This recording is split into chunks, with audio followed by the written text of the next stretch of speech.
Du 22 au 24 octobre 2020, 74 634 Seychellois vont élire leur président et futurs députés. Les citoyens de la diaspora ne pourront malheureusement pas participer au vote du fait de la pandémie de Covid-19.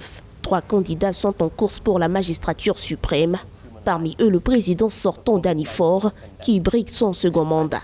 Arrivé au pouvoir en 2016 après la démission de l'ancien président James Michel, cette première candidature à une présidentielle représente pour lui un enjeu capital. Aujourd'hui, les Seychelles entrent un peu dans un tournant dans sa vision politique et sur le plan intérieur, en cherchant finalement à renforcer les compétences intérieures au niveau de sa population, parce qu'aujourd'hui, il y a des manques criants dans certains secteurs. L'un des objectifs majeurs auxquels n'a pas réussi à faire le président Danny Faure et ni ses prédécesseurs, c'est d'avoir plus de résilience au niveau du pays.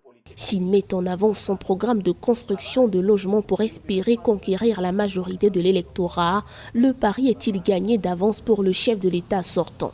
Danny Faure doit en tout état de cause faire face à une mobilisation renforcée de l'opposition et à des contre-arguments de force de ses outsiders.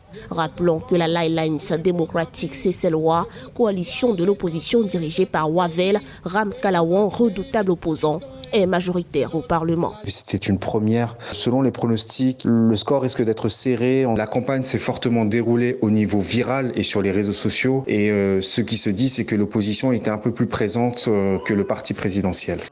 Rappelons que cette joute pourrait marquer le renouveau pour le pays insulaire. Car depuis le coup d'État de 1977, les îles Seychelles n'ont plus connu d'alternance politique. Le parti de l'actuel chef de l'État Danny Faure, l'United Seychelles, a remporté toutes les élections présidentielles depuis le retour de la démocratie multipartite en 1993.